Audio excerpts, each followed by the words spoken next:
ಇಂದೇ ಡೌನ್ಲೋಡ್ ಮಾಡಿ ಮತ್ತು ನಿಮ್ಮ ನೆಚ್ಚಿನ ಶೋಗಳನ್ನು ಆನಂದಿಸಿ. ಏನು ಏನಂದ್ರೆ ನೀವು ಅಪ್ಪನ ಯಾರ ಬಗ್ಗೆ ಮಾತಾಡ್ತಿದ್ದೀರಾ? ಅದು ಅದು ನಾನೇನು ಹೇಳ್ತಿದ್ದೀನಿ ಅಂದರೆ ನಿನ್ನಪ್ಪ ನೀನು ಯಾವಾಗಲೂ ಅಪ್ಪ ಅಪ್ಪ ಅಂತ ಹೇಳ್ತಿರ್ತೀಯಲ್ಲ, ಅದಕ್ಕೆ ನನಗೂ ಹಾಗೆ ಬಂದ್ಬಿಡ್ತು. ನಮ್ಮ ಅಕ್ಕನೂ ಹಾಗೇನೆ. ಅಮ್ಮ ಯಾರನ್ನಾದ್ರೂ ಹೇಗಾದ್ರೂ ಕರೆದ್ರೆ ಅವಳು ಹಾಗೆ ಕರೆದ್ಬಿಡೋಳು, ಚೆನ್ನಾಗಿ ಅಣಗ್ಸೋಳು. ಅವಳ ಜೊತೆ ಇದ್ದಿದ್ದು ಅಷ್ಟು ಸಮಯನೂ ಖುಷಿಯಾಗೇ ಇರೋದು. ನೀನು ನಿನ್ನ ಅಕ್ಕನ ತುಂಬ ಮಿಸ್ ಮಾಡ್ಕೋತೀಯ ಅಲ್ವಾ ದುರ್ಗಾ? ತುಂಬ. ಎಷ್ಟೋ ಸಲ ಅವಳ ಮಡಿಲಲ್ಲಿ ನನ್ನ ತಲೆ ಇಟ್ಟು ಮಲ್ಕೋಬೇಕು, ಅವಳು ನನ್ನ ತಲೆನ ಸವರ್ಬೇಕು. ಏನೂ ಆಗಲ್ಲ ದುರ್ಗಾ, ನೀನು ಚಿಂತೆ ಮಾಡಬೇಡ ಅಂತ ಅವಳು ನನ್ನ ಗಟ್ಟಿಯಾಗಿ ತಪ್ಕೋಬೇಕು. ಹೀಗೆಲ್ಲ ಅವಳು ನನ್ನ ಹತ್ರ ಮಾತಾಡಬೇಕು. ಈ ಥರ ಎಲ್ಲ ಎಷ್ಟು ಅನಿಸುತ್ತೆ ಗೊತ್ತಾ? ನಮ್ಮ ಅಕ್ಕ ನನ್ನ ಜೊತೆ ಇದ್ದಿದ್ದು ಕೆಲವೇ ವರ್ಷ, ಆದರೆ ಅವಳ ನೆನಪುಗಳು ನಂಗೊಂದು ಸ್ವಲ್ಪನೂ ಮಾಸಿಲ್ಲ ಗೊತ್ತಾ? ಅವಳು ಹಾಕೋತಾ ಇದ್ದಿದ್ದ ಬಟ್ಟೆ, ಅವಳು ತುಂಬ ಇಷ್ಟಪಟ್ಟಿದ್ದ ಕಾಲ್ಗೆಜ್ಜೆ, ನಾವು ಕಣ್ಣ ಮುಚ್ಚಲೆ ಆಡುವಾಗ ಅವಳು ಬಚ್ಚಿಕೊಳ್ತಿದ್ದ ಜಾಗ, ಎಲ್ಲಾದ್ರೂ ಹೋದಾಗ ಯಾರಾದ್ರೂ ಒಂದು ಚಾಕ್ಲೇಟ್ ಕೊಟ್ರೆ ಅದನ್ನು ಜೋಪಾನವಾಗಿ ಇಟ್ಕೊಂಡು ಮನೆಗೆ ಬರೋಳು, ನನ್ನ ಜೊತೆ ಹಂಚ್ಕೊಂಡು ತಿನ್ಬೇಕು ಅಂತ. ಆ ಪ್ರೀತಿ ಇದ್ರಲ್ಲಿ ಯಾವ್ದನ್ ಮರೀಲಿ ಹೇಳಿ? ಅವಾಗೆಲ್ಲ ಬೆಳಗ್ಗೆ ಎದ್ರೆ ನಾನು ಮೊದಲು ನೋಡ್ತಾ ಇದ್ದಿದ್ದು ನಮ್ಮ ಅಕ್ಕನ ಮುಖಾನ. ರಾತ್ರಿ ಮಲಗುವಾಗ ನಮ್ಮ ಅಕ್ಕ ನನ್ನ ಪಕ್ಕದಲ್ಲಿ ಇಲ್ಲ ಅಂದ್ರೆ ನಂಗೆ ನಿದ್ದೆನೇ ಹತ್ತತಿರ್ಲಿಲ್ಲ. ಸಮಾಧಾನ ಮಾಡ್ಕೋ ದುರ್ಗಾ. ನಮ್ಮ ಅಕ್ಕ ಇಲ್ದೇ ಇರೋ ಜೀವನನ ನಾನು ಕಲ್ಪನೆನೂ ಮಾಡ್ಕೊಂಡಿರ್ಲಿಲ್ಲ.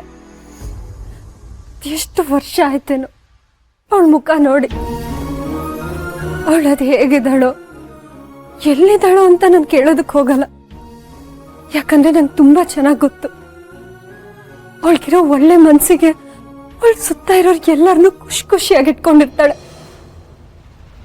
ಅವಳು ಅಷ್ಟೆ ತುಂಬಾ ಖುಷಿಯಾಗಿರ್ತಾಳೆ. ಏನ್ ಹೇಳಲಿ ದುರ್ಗಾ, ನನ್ನ ಇಷ್ಟೆಲ್ಲ ಹಚ್ಕೊಂಡಿರೋ ನಿನಗೆ ನಾನ್ ಬದುಕೇ ಇಲ್ಲ ಅಂತ ಗೊತ್ತಾದ್ರೆ ಹೇಗ್ ಸಹಿಸ್ಕೋತೀಯ? ನಿನ್ನ ಹತ್ರ ಈ ಸತ್ಯನ ಹೇಳೋದಕ್ಕೆ ಧೈರ್ಯ ನನ್ಗಂತೂ ಖಂಡಿತ ಇಲ್ಲ. ದುರ್ಗಾ, ಸಮಾಧಾನ ಮಾಡ್ಕೊ. ಬಹುಶಃ ನಿನ್ ಅಕ್ಕ ನಿನ್ ಜೊತೆ ಈಗ ಇರ್ತಿದ್ರೆ ಅವಳು ನನ್ನ ಥರನೇ ಇರ್ತಿದ್ಲೇನೋ ಅಲ್ವಾ? ಸೊ ಈಗ ನಾನು ನಿನ್ ಜೊತೆ ಇದ್ದೀನಲ್ವಾ, ನಿನಗೆ ಏನೇ ಹೇಳ್ಕೋಬೇಕು ಅಂತ ಇದ್ರೆ ಅದನ್ನ ನನ್ನ ಹತ್ರ ಹೇಳ್ಕೊ, ಸರಿನಾ? ಸಮಾಧಾನ ಮಾಡ್ಕೊ. ಮೊದಲು ನಾವೀಗ ಅಪ್ಪನ ಹುಡುಕ್ಬೇಕು, ಅಂದ್ರೆ ನಿನ್ನಪ್ಪನ ಹುಡುಕ್ಬೇಕು.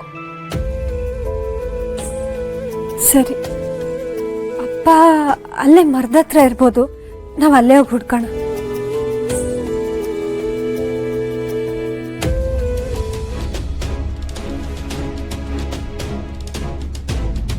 ಒಳ್ಳೆ ತಾಯಿ ಆಗೋದಕ್ಕೆ ತುಂಬಾ ಕಷ್ಟಪಡ್ತಿದ್ದಾಳೆ. ಅವಳಿಗೆ ಮಕ್ಳಿಗೆ ಬುದ್ಧಿ ಹೇಗ್ ಕಲ್ಸೋದು ಅನ್ನೋದು ಗೊತ್ತಿಲ್ಲ ಅನ್ಸುತ್ತೆ. ನೀನ್ ಒಳ್ಳೆ ತಾಯಿ ಅಲ್ಲ ಅಂತ ಪ್ರೂವ್ ಮಾಡೋದು ನನಗ್ ತುಂಬಾ ಈಸಿ. ಎಲ್ಲ ಅವನಿಂದಾನೆ.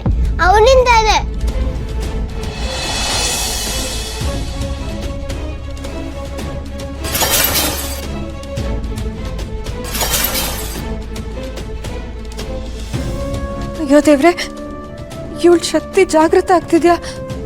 ಏನ್ ಮಾಡ್ಲಿ, ಹೇಗೆ ಇವಳನ್ನ ತಡಿಲಿ?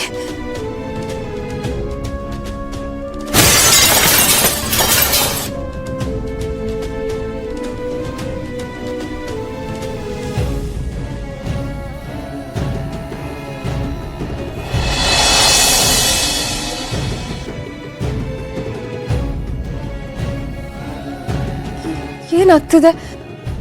ಹಿತ ಹೇಗೆ ಶಾಂತವಾದ್ಲು? ಇವಳನ್ನ ಯಾರು ತಡೆದ್ರು?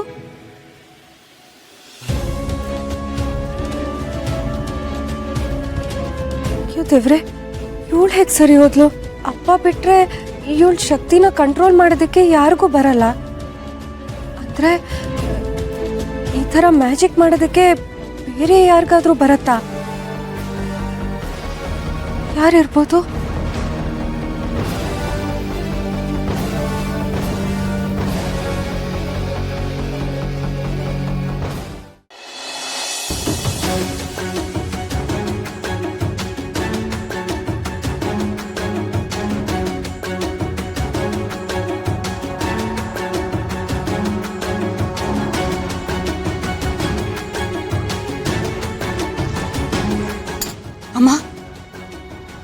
ಅಮ್ಮ, ನನಗೆ ನಂಬೋದಕ್ಕೆ ಆಗ್ತಾ ಇಲ್ಲ. ಇವ್ರು ಬಂಧಿಯಾಗಿದ್ದಾರೆ ಅಂದ್ರೆ ಅದು ಇಷ್ಟು ಸುಲಭವಾಗಿ ಹೇಗ್ ಸಾಧ್ಯ ಅಮ್ಮ? ಶತ್ರುಗಳ ಸೋಲಿಗೆ ಅಂತಾನೆ ಕೆಲವು ಗೌಪ್ಯ ಆಯುಧಗಳು ನಮ್ಮೊಂದಿಗಿರಬೇಕಾಗತ್ತೆ. ಹಾಗೆ ಇದು ನನ್ನ ಆಯುಧ.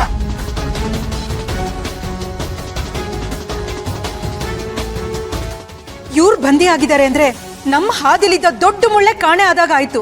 ಹೌದು, ದಿಗ್ಬಂಧನಗಳಲ್ಲೇ ಸ್ವಯಂ ದಿಗ್ಬಂಧನ ಅತ್ಯಂತ ಶಕ್ತಿಶಾಲಿ.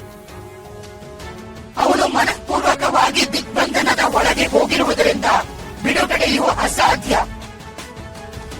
ನನಗ್ ನಂಬೋದಕ್ಕೆ ಆಗ್ತಾ ಇಲ್ಲಮ್ಮ.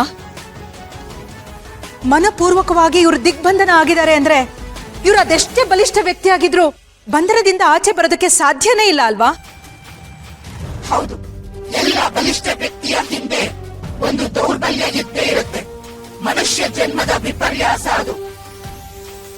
ಹಾಗಾದ್ರೆ ಇವರು ಬಂಧನದಿಂದ ಆಚೆ ಬರೋದಕ್ಕೆ ಯಾವ ದಾರಿನೂ ಇಲ್ವಾ?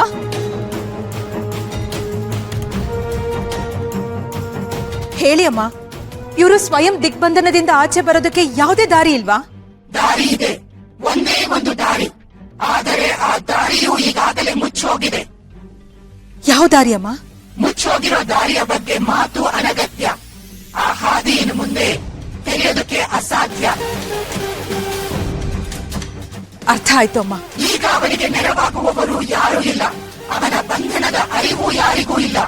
ಹಾಗಾದ್ರೆ ಹಿತಾ, ಅಂಬಿಕಾ, ದುರ್ಗಾ ಈಗ ನಮ್ಮ ಬೇಟೆ ಅಲ್ವಾ? ಹೌದು. ಅಮ್ಮ, ಕೊನೆಗೂ ಇಂಥ ದಿನ ಬಂತಲ್ಲ. ನಿಮ್ಮ ಶಕ್ತಿಗೆ, ಯುಕ್ತಿಗೆ ನಾನು ಎಂದೆಂದೂ ಶರಣು. ಸಮಯ ವ್ಯರ್ಥ ಬೇಡ, ಮುಂದಿನ ನಡೆ ಆರಂಭವಾಗಲಿ. ಖಂಡಿತ ಅಮ್ಮ. ಇವ್ರು ನನಗೆ ಕೊಟ್ಟಿರೋ ಉಪಟಳಕ್ಕೆ ಸರಿಯಾದ ಶಾಸ್ತಿ ಆಗೇ ಆಗತ್ತೆ. ಇವ್ರು ನರಳೋ ಹಾಗೆ ನಾನು ಮಾಡೇ ಮಾಡ್ತೀನಿ.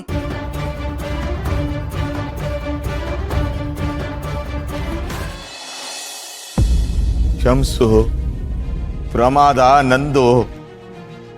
ಪ್ರಮಾದ, ಅಸಹಾಯಕತೆ, ಗುರುದ್ರೋಹ, ಮುಕ್ತ ಬಲಿ.